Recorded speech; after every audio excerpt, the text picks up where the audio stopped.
we're so grateful that you are here, and we're very grateful for all the people that are streaming this today. We do have a totally fully vaccinated cast, just so you know.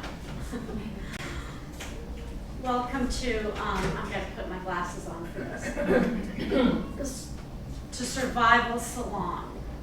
I was introduced to this style of theater at Jewish Women's Theater, now known as The Braid. And to quote the founder, Rhonda Spinak, Salon theater sits at the crossroads of storytelling and theater. You will not see any costumes or sets or complicated props, just actors speaking true stories. And in this case, these are true stories from their personal lives. It is all curated around a theme, and the theme is in the slide behind me. So thank you for coming today. Welcome to Salon. Enjoy.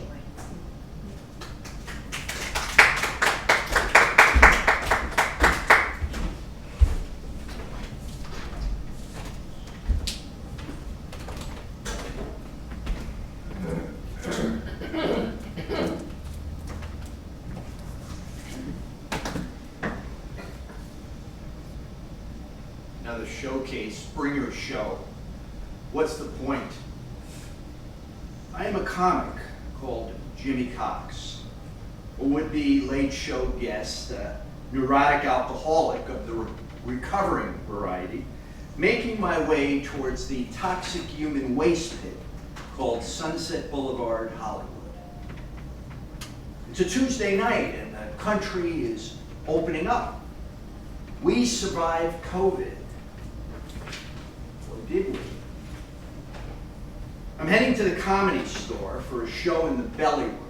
It's a place of celebrity of sorts, the likes of Roseanne, Sarah Silverman, and Bill Burr, and God save us, Carrot Top.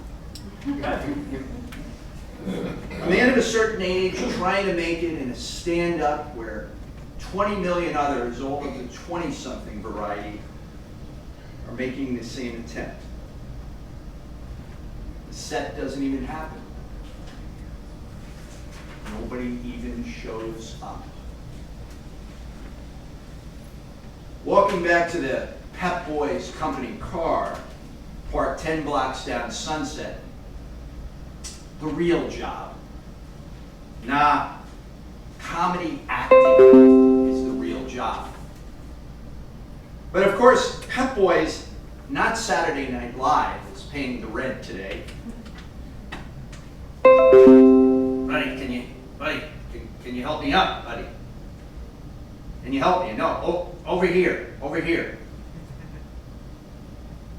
Looks like a pile of garbage from a block away. Now I'm close enough to hear the voice. It's a homeless guy or a homeless woman. Filthy. Christ, I'll get typhoid. Quick glance. That face. In the name of God, that must be too much coffee. For a split second, no, couldn't be. I go back towards the Pep Boys company car, and I start to get in, and then I stop. What am I doing, for the love of God? That is a human being. I go over to the garbage bag filled with lost potential, and I say, "Hey, you need some help up?" "Yeah, I do. You know, my arthritis is hanging. It's acting up again, son." The face is dirty, almost. It's unrecognizable. There's something in the eyes, though. Yeah, well, look, anyway, let me just get your arm here. I'll count to 3. 1, 2, 3, and he's up. He's leaning against me now. Smell. But it's not what I had expected, you see. It's Old Spice. It's mornings at the Cox family house. Dad is sober. I'm about 6. I'm watching him shave. He's splashing on the aftershave. Old Spice, that's the smell. Dad dead now since '86. Died drunk in a back alley. Very similar to this one. You gonna be all right? Yeah, I think I got it now, Jimmy. I think I got it now. It's gonna be okay. He probably calls everybody Jimmy. I thought, and then the guy's hand, it's stronger now. It's gripping me tight, and then, Jimmy, I'm sorry for your pain, but resentment is a killer. It's like drinking poison, Jimmy, and waiting for the other person to die. Help people. If you do it long enough, Jimmy, you'll forget your anger. I will, Dad.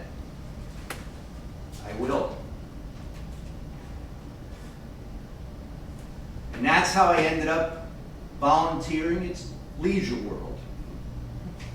Seizure World to the less sensitive. You know, Orson Welles was 25 when he created Citizen Kane. 25. I'm older. I sell oil and auto parts. You know, I'm a supposed to be. I'm a should have been. I am a never was. I'm a stand-up comic. I'm an actor. I'm a volunteer that reads to children. I'm the son of a guy who talked of castles and died alone in a back alley. I traveled. I fell in love. I drank of whiskey, of women, of life. Give me your life, experience. I want to experience. I want to feel you close. No, wait, go away. Closeness hurts. It's uncomfortable. Go now, leave, come back. Please don't go. I need you. I need to experience. I am a writer. I am a director. I'm a politician. I'm a talk show host. I am better than most, and I am worse than all. No, I am a human being and all that entails.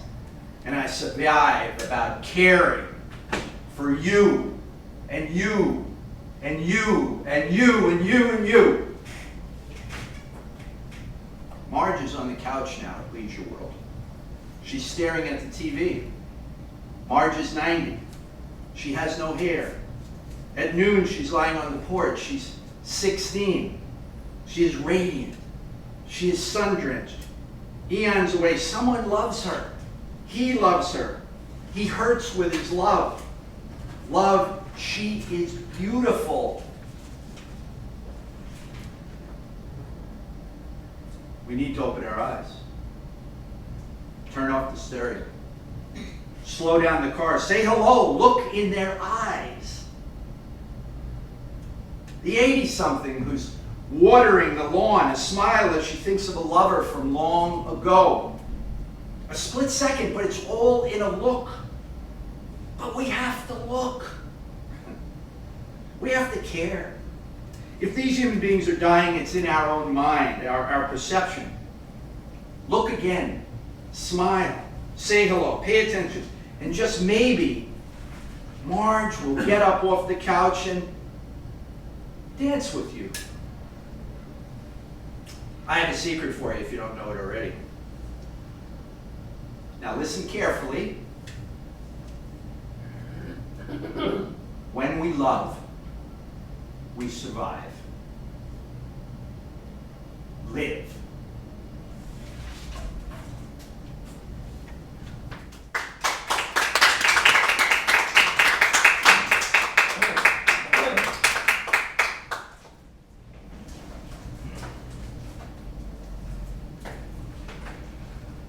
Years ago, my parents were on their annual September visit to see my family. My son was 13, my daughter 11, and they couldn't wait to see their grandparents. My husband was not a very good husband or father, especially to my son, but he joined us in the evenings and the rest of us kept busy during the day. On the second day, my parents, children, and I went to Disneyland, and we were having a wonderful time. My kids were walking ahead and my parents on either side of me.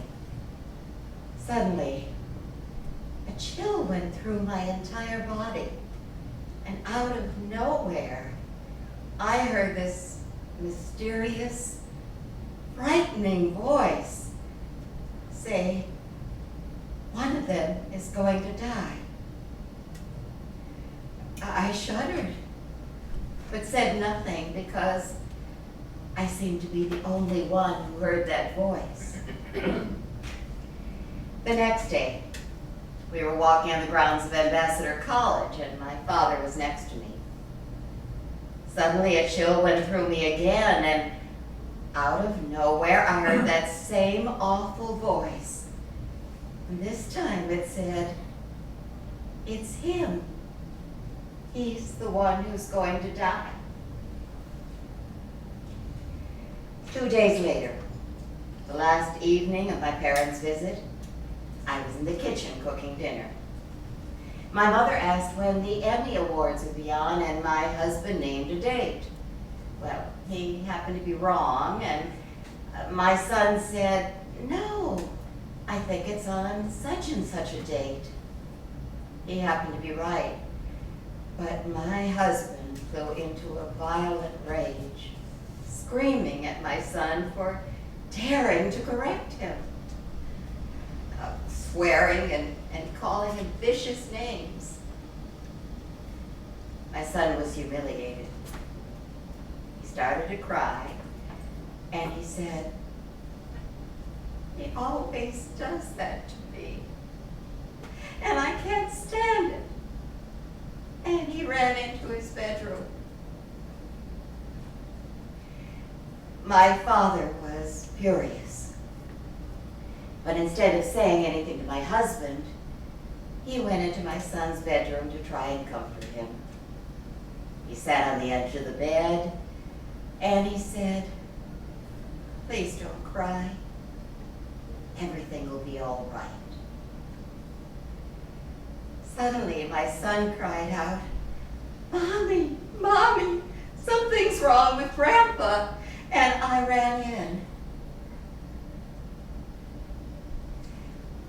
My father had had a stroke and died instantly. I touched him. He fell back on the bed, and I thought to myself, the voice was right. And I was supposed to stop this from happening.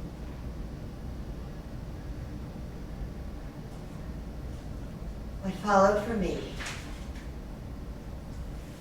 were years and years of guilt, because I truly believed I was meant to stop what had happening, and I had failed. For years, I never told anyone about the voice or any details of my father's death because I was ashamed and racked with guilt. 5 years later, I was a single mom, supporting 2 children on my own, with a full-time job and some acting on the side. I read an article in a theatrical publication about a famous actor's mother-in-law who lived on Rosewood Avenue in Hollywood and was a psychic. She had private clients, but also had weekly group sessions where anyone could attend. Well, I thought it would be interesting, and I went to a session where I found myself sitting next to a mother and daughter who both claimed to be psychics. I started talking to the daughter, and suddenly, and for the first time ever, out poured my guilty saga of the voice and how I had failed to stop what happened. She looked at me and she said, "No, you're wrong. The voice was there to warn you so you could be prepared. It was there to give you strength."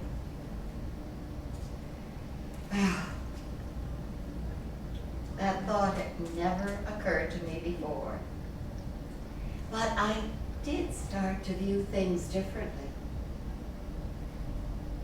I still feel guilt after all these years, although a few months of therapy did help a lot. But I did find the strength to raise two wonderful children and to give them the strength to become the amazing, confident, compassionate adults they are today. I strengthened old friendships, developed many new ones, was a sales manager for 3 different consulting firms for 25 years, and I still have that side career as an actor and voiceover artist. I've never heard that voice again, and I hope I never will. Many people would find the need to identify that voice. Was it a spirit? Was it an ancestor? Was it the voice of God? Or was it the universe talking to me? As a Jewish agnostic, I firmly believe there are many things in life we can never understand. We simply have to accept. For me, that voice was one of them. What I do know for certain is that it had a profound effect on my life, and that it was real.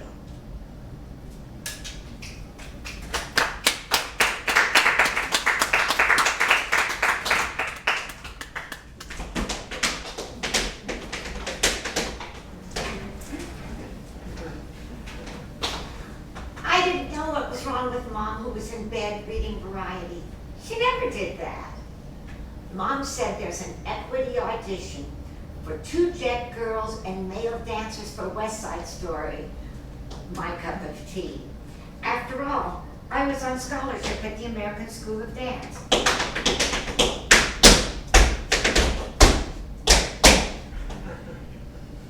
Mom said they called and you got the job.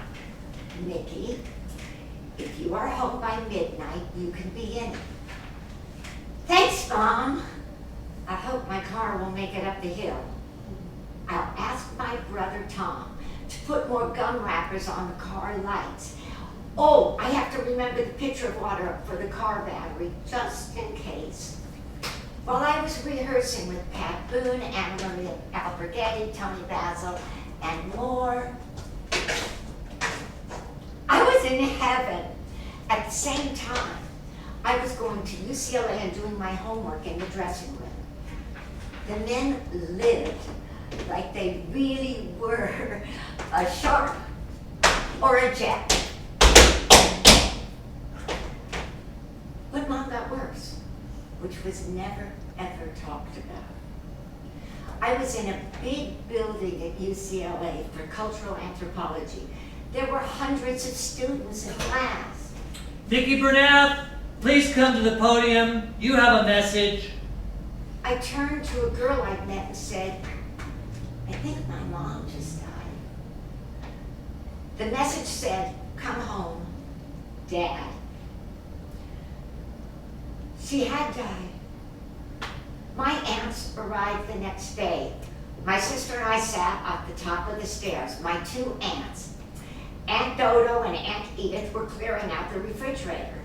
My sister and I couldn't believe this. Why are they doing that? It's crazy, we said.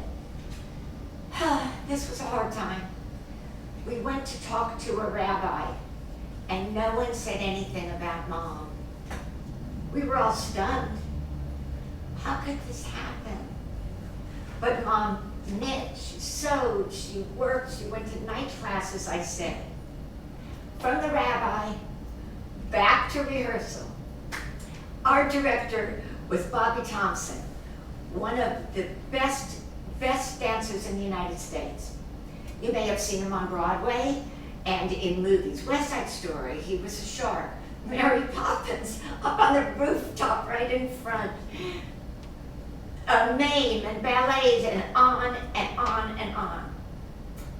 He taught us the original Jerome Robbins choreography.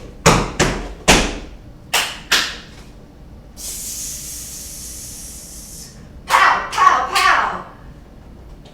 My body and soul got to perform this over and over and over again.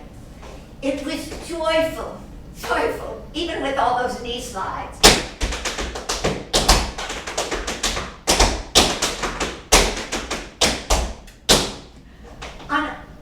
I watched the actress playing the character of Anybody's, her dances and performance at every rehearsal. On opening night, while playing Anybody's, she jumped up, climbed the fence, went over the top, and fell and broke a bone. Shyly I said, "Bobby, I know that part inside out." Bobby said, "Okay, can you finish the show?" "Yes, I know it," as they braided my hair and I went on stage. I finished Act 2 and was told, "You're in for the run of the show."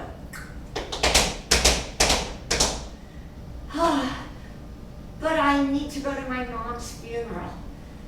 So they canceled 2 shows so I could go. The sadness of the funeral and the joy of the role were 2 different worlds. My resurgence was Bobby Thompson saying to me that my Anybody's was standing right in front of me all this time. He said, "You done good, buddy boy."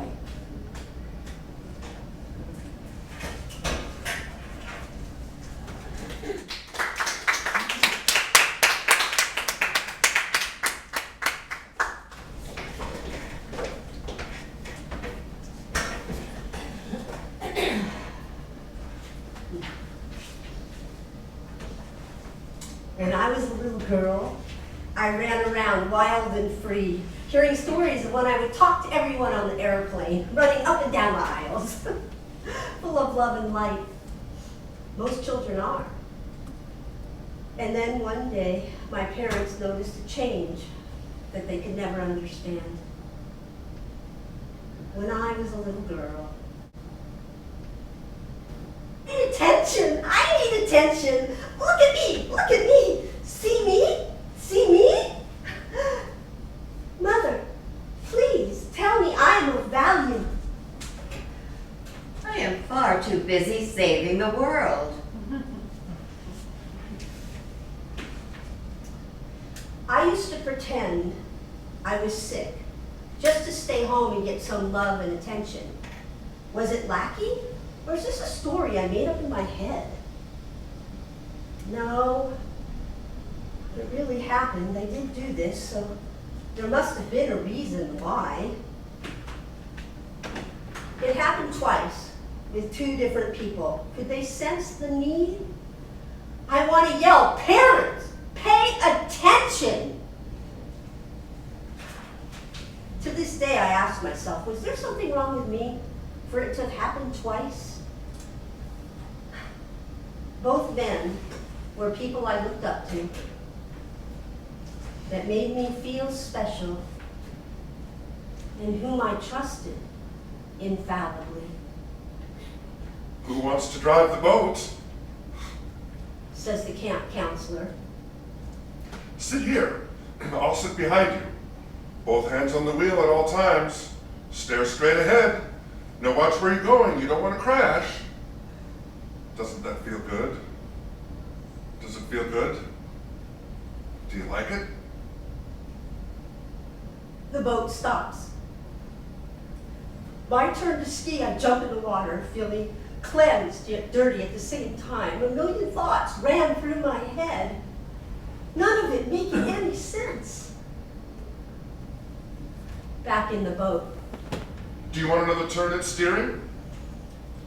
No,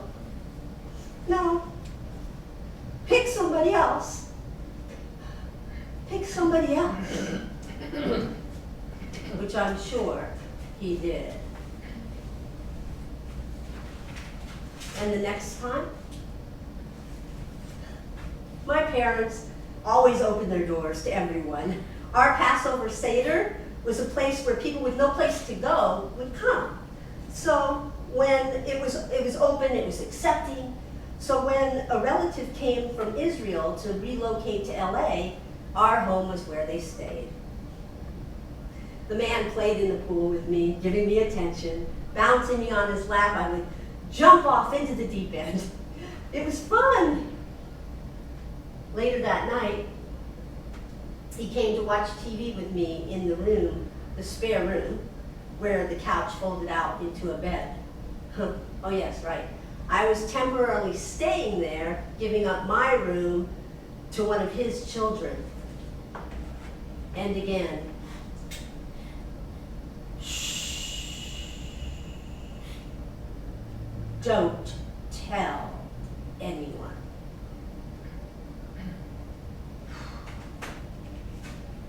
It's hard to remember what really came next. You know I told my mom about it. However, I know for a fact that nobody ever spoke to me about how I felt. The company left, but I remained the same as the time before, alone to bury the experience.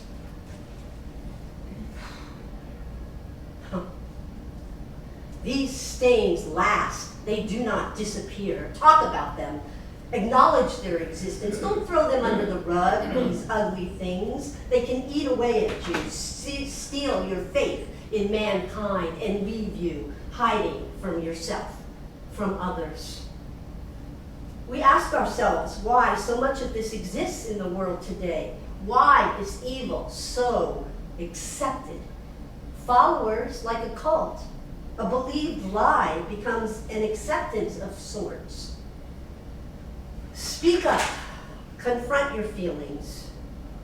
You are not wrong, ugly, bad. You did not ask for this. Well, you know what? As life has it, there are no such things as coincidence. Or as Albert Einstein said, coincidence is God's way of remaining anonymous. So while I was working on this project, I happened to be starting a book, The Gift, 12 Lessons to Save Your Life, by Edith Edgar, a Holocaust survivor of Auschwitz. A guide that gently encourages us to change the thoughts and behaviors that might be keeping us imprisoned in the past. Chapter 1, Victimhood. It talks about asking what now instead of why, stating that what now will move you forward and can propel you to get the help that you need. What now? Well, you know what? I don't know. But we can start with this. Even if the incident happened a long time ago, we can start with this. I've never said it to myself. So let's do it together, okay? Repeat after me. I am loved. I am loved.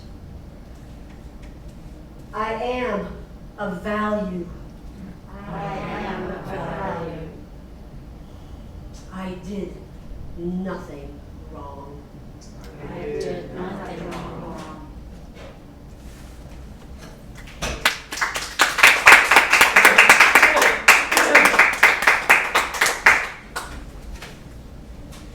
Previews scare me. Not movie previews. I'm talking about the previews of a play before it opens, especially when it's a play I've written, and particularly because it brings back a very frightening memory. We were at the Cast at the Circle in Hollywood, Memorial Day weekend, Friday. Opening would be the following week. We had just had our first preview. The audience enjoyed the show and the exit comments were fairly positive. After the show, the leading lady and I were discussing what worked and what didn't work. We were standing right outside the theater under a streetlight. on the corner of El Centro and Waring. I could gaze down the street and see Paramount Studios. We were waiting for the stage manager to lock up the building. Suddenly, out of the darkness, two guys walked up to us. They were laughing and wrapped their arms around our shoulders. "Hey buddy, how's it going?" the taller man said. They were both tall. And he had gleaming white teeth and a $1 million smile. I couldn't figure out what these guys were doing. Were they actors? Did they want to audition? Had they seen the preview and wanted to compliment me? Quickly and out of nowhere, they both drew guns from their jackets and pointed them at our heads. My mind raced. Is this an improv? Are the cameras? Am I being punked? They were so friendly a second ago. "Get in the car, asshole," said the giant holding a gun to my head. Meanwhile, the other giant had his gun to the leading lady's head, and he was fondling her breasts. My giant said, "Give me your watch." "Absolutely," I obeyed. "It's a $30 watch, but if you want it, it's yours." My wallet was then demanded, and I told him I didn't carry a wallet. He didn't believe me.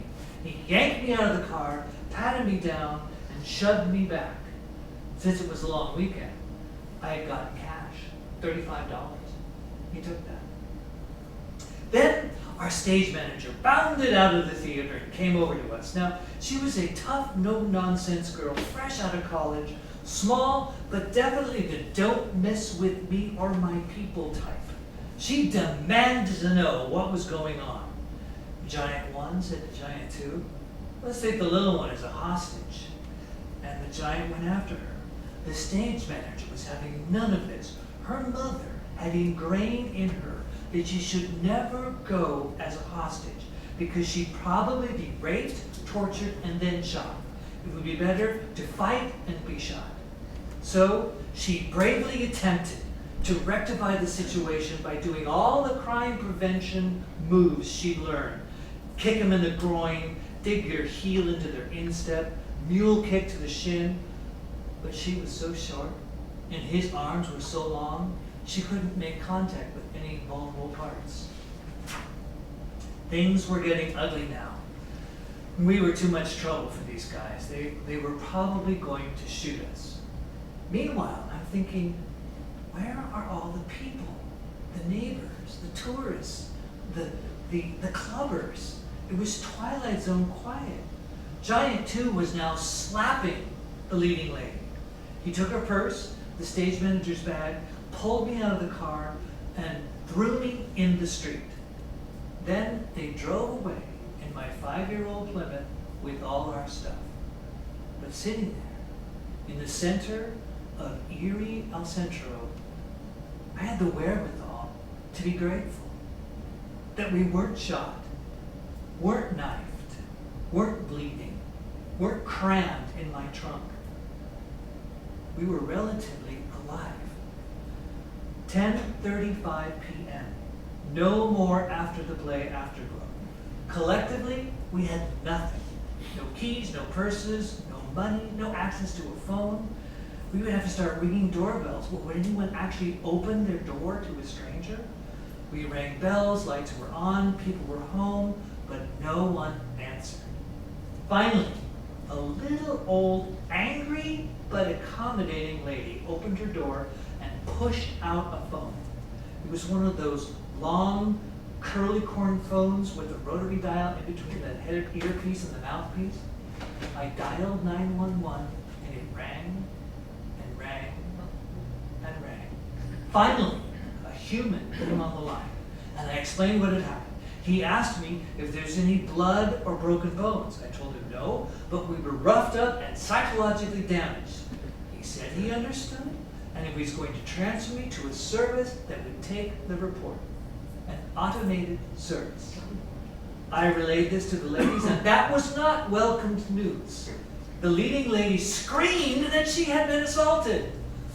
The curt, professional policeman then told me that so many cars get stolen in LA that they don't have enough human beings to take reports. He reiterated that as long as no one is seriously hurt, the automated report was all we needed. The girls started crying. The old lady wanted her phone back. The policeman then confessed that they don't have the manpower to even look for stolen cars. If a car is involved in an accident, a moving violation, or is reported abandoned, then they will pursue it. Exactly 1 week later, 2 bandits on foot, matching the same description as our giants, approached 2 men near the Gower Gulch, 3 blocks from where we were robbed. These victims did not have any money, and they were shot and killed. 6 months later, I was starting to re-embrace life when I got a warrant for my arrest for an unpaid parking ticket that my car had received the day after it was stolen. The day after. That means that one branch of the police department knew exactly where my car was the day after I was carjacked. But that department cannot communicate with the branch of the police department that refuses to look for stolen cars. Do you see why previews scare me?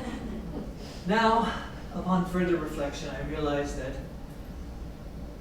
I was unlucky, but ultimately lucky. We lived. And now, I'm extra cautious, and I encourage others to be vigilant in their caution. There are a lot of desperate people out there, and we all have to have eyes in the backs of our heads. Preview and back. Stay safe.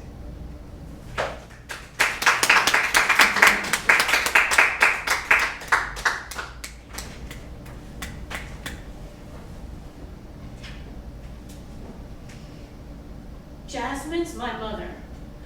No, really. I know you don't believe me. But every day she reminds me more and more of my mom.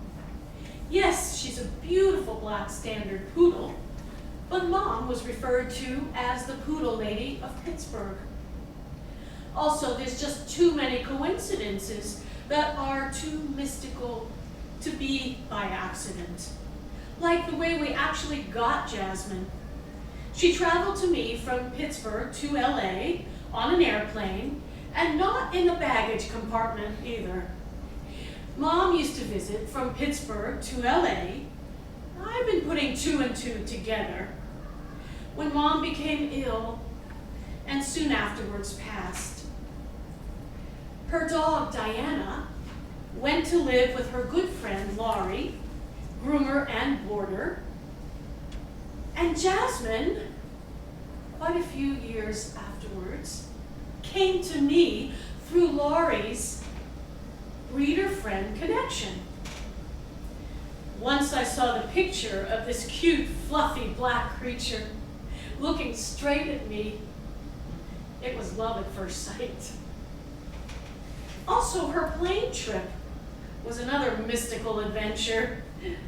Mom's guiding hand was active in all of this.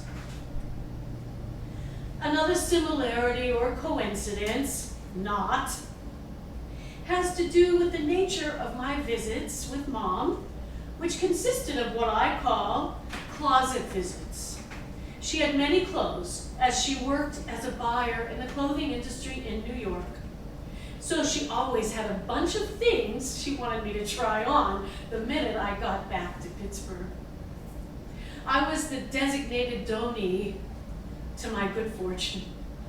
Every scarf, sweater, purse, jewelry, pants were all treasures.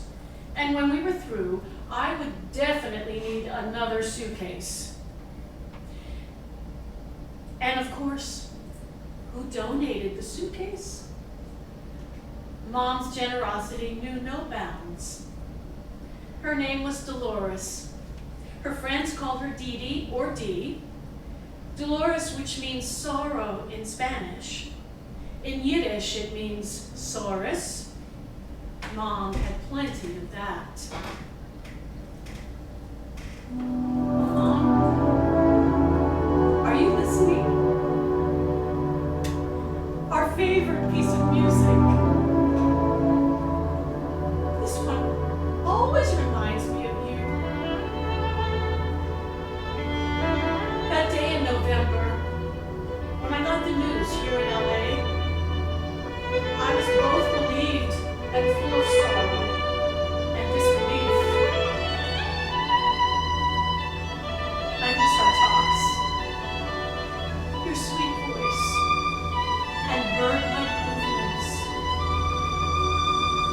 you would come into my room to let me know you were there and thinking of me.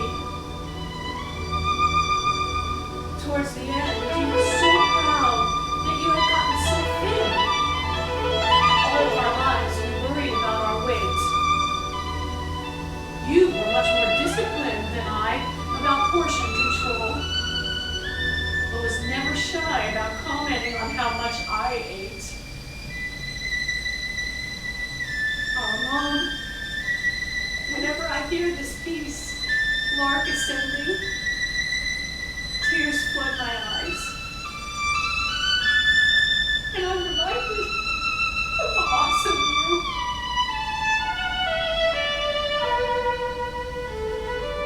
I wasn't there to say goodbye. Only on the phone. Not knowing for sure that you heard me. Now as the music progresses, I can see you in flight. Your mark upon this universe, infinite. No one who knew you would ever forget your presence. Where are you now? In another lifetime? In heaven? My gratitude for you is endless and eternal.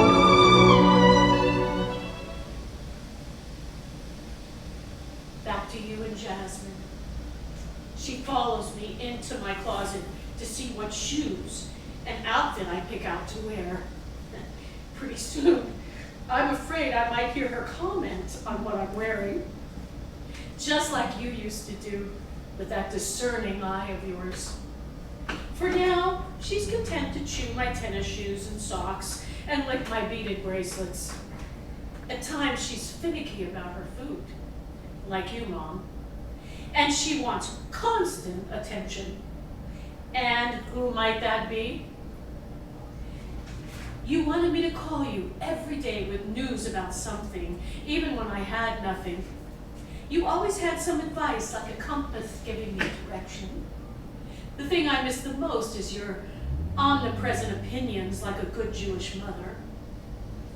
Jasmine is omnipresent also, and won't let me out of her sight.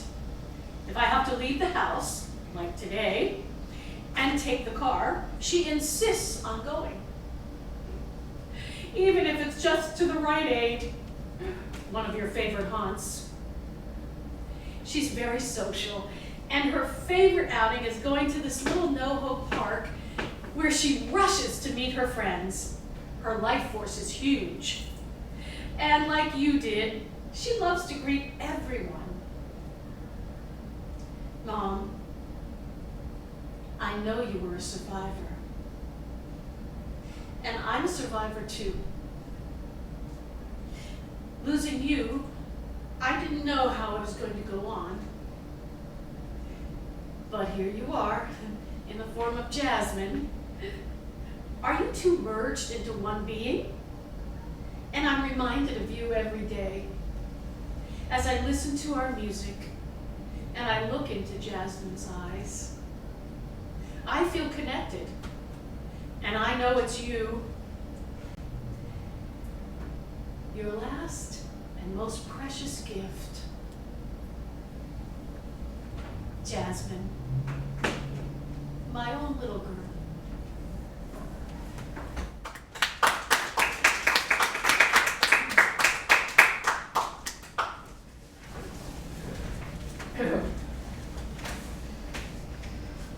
From the moment I plopped onto the table, my training and coping skills began. Life taught me at an early age what being left out and overlooked felt like. My predominant early life memory was having to go to bed before my brother because that's what you do when you're the youngest. The sounds of my dad playing with my brother in the living room were my soundtrack for sleep. Soon, my mom decided to divorce my dad due to complications from his chronic alcoholism, and we moved into Grandma Jean's house in Burbank. Grandma's parents had built the Burbank house and until recently, it had never been occupied by anyone who was not of my lineage. So here we were in our family keepsake house with an elementary school right across the street. That's where 6th grade happened, with the life-changing teacher, Mary Schmidt, who kicked my ass, set me straight, and most importantly, brought music into my life. Admiration of her and an utter lack of social skills or friends made participation in the guitar classes she gave in her room during lunch a good option. Mrs. Schmidt had opened the floodgates to my musicality, and guitar class was going so great that I advanced to the private classes she gave in her home. Those homegrown guitar lessons continued until alas, there came the fateful day when, while playing a song with my fellow students in her living room, I played a harmony that I had discovered when I was practicing. Oh, she got furious, called me out in front of everyone, and insisted that I play it the way everyone else was. Well, with that, my guitar playing days crashed to a screeching halt. Left out and overlooked. Of course, it wouldn't have taken much to get me to quit at that time. I was teased incessantly by my brother and his friends, and I got zero support from my aunt, who was working in the music business, co-writing the theme to Beretta and training with Quincy Jones, or my mom, who worked a second job directing a church choir. Left out and overlooked again. The focus of my life at that time was survive. Shut down and survive. But music penetrated that and became an unfamiliar but important part of my soul. The confines of the shell I had so laboriously built, my constant craving for safety, did not allow me to revisit music making. But I loved listening to 45s, LPs, cassette tapes, MTV, even 8-tracks. They became my lifelines. Watching and singing, along with live performances and concerts, transfixed me then, still does to this day. Watching Prince and others do what they did best, music, was like attending amazing masterclasses. I saw Prince live 17 times. Yes! Fast forward to the mid-90s. Strip mall recordings have been made, instruments have been flirted with, but all to no avail. Then the universe intervened and delivered an amazing voice coach, Lisa Papil. JC, I love your improvisations. You're a very good singer. Pivotal times for sure. Enough to keep me in the game, but not enough to really turn things around. So things floated along until Chicago Blues, a club in New York City, happened. Pursuit of my master's degree from NYU was the overall purpose, but fate, aka the universe, had something more in mind. In that moment, my musical focus was established. Blues, though funk, a la Prince, was dueling for the #1 spot.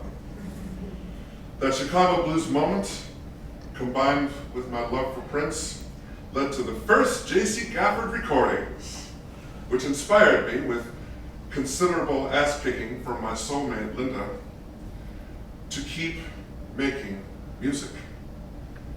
So I returned to LA with a master's degree, a few songs I'd recorded, and another dose of divine intervention. A television music director colleague turned me on to Russell, with whom he shared a recording studio. We did an exploratory session to see if we were in sync, and much to my astonishment and delight, we were. Since that time, Russell has produced all of my songs, both of my CDs. Recording with high caliber, working blues musicians has become the norm. It's crystal clear now. The bulk of my life was spent in the back seat. Now I'm accustomed to working with amazing professional musicians who've spent their entire lives making music. The leader of my backup section, my sister from another mister, is Peggy Blue, who recorded with Barbara frickin' Streisand. So yeah, remember I said I was left out and overlooked? Well, those days are over for good. Now I am a singer. I am a songwriter. Every now and then, And I am in the driver's seat. life, just gets a little ahead of you. This song's about that. Hey, oh, what is this? I ain't got no clues. Hang on, what is this? I ain't...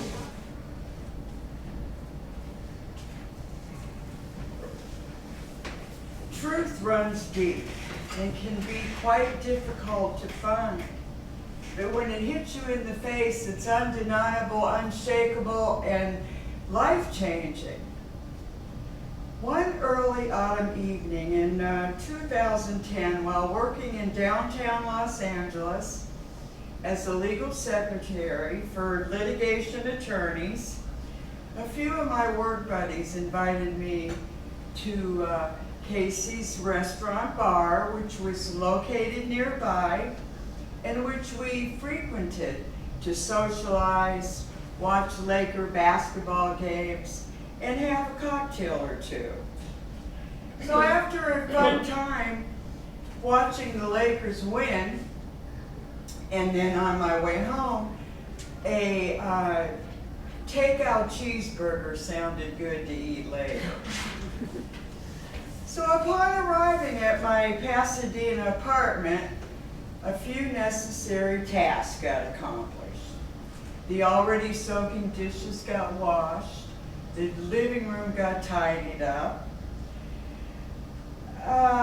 phone messages got checked, and a nice hot shower was truly enjoyed. Well, next on went to television for the evening news.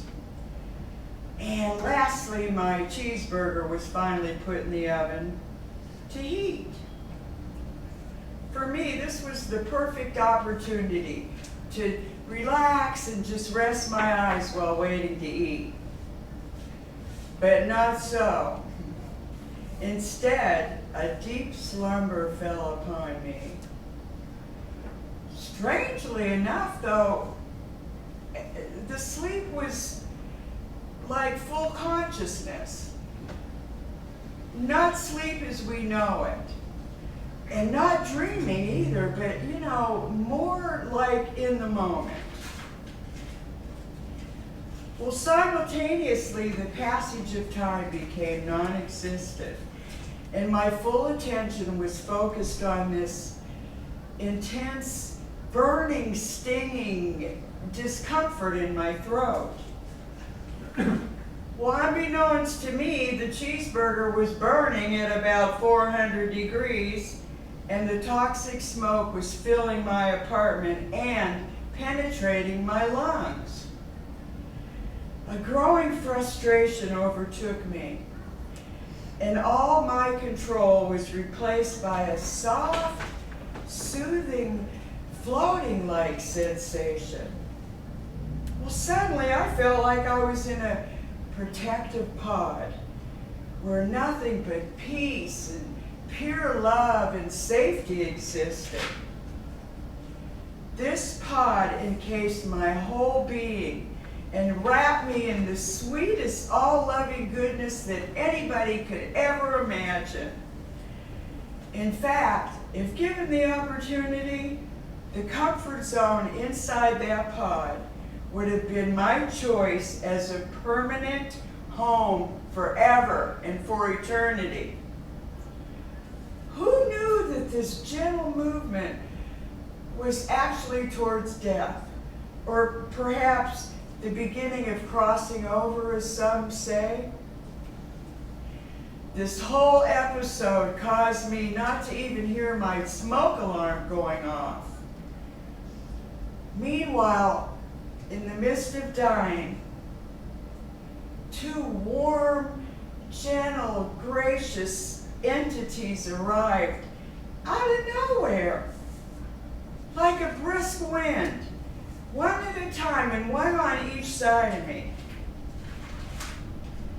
They had no physical bodies, but their presence was apparent immediately and was steeped in a particular mission of protection, which was their sole goal. The one on my right gently covered my mouth and nose, preventing me from inhaling any more smoke. The one on my left, with unspoken words, explained to me that it was not my time to die and to just hold on until another miracle arrived, which turned out to be a neighbor in the building next to mine who heard the alarm and followed it to my apartment. Meanwhile, both entities stayed with me and guarded me from the poisoning until the miracle neighbor literally kicked my door in and down to shards. And then they were gone. In came the neighbor frantically, waking me up, making me aware of the amount of black smoke in my apartment. Oh my God, it was shocking. Thank God someone was awake, caring, and diligent. His name is Mike. And once we were out of my apartment and out of harm's way, he passionately told me. I was working on my computer when I first heard your alarm. I waited a little while, and when it continued, you know, I got concerned. And then he said, at that moment, I felt something pushing me up, hurrying me to get and follow the sound of the alarm. Wow, it was an amazing story he told. And I was miraculously the beneficiary of saying. We both realized that this experience was proof of something much bigger than either of us, especially since we didn't even know each other. He expressed the wonder of it all and felt that he was chosen to obey a notion, to get involved and help save my life. A truth which proved itself in an unfailing manner, which changed me forever.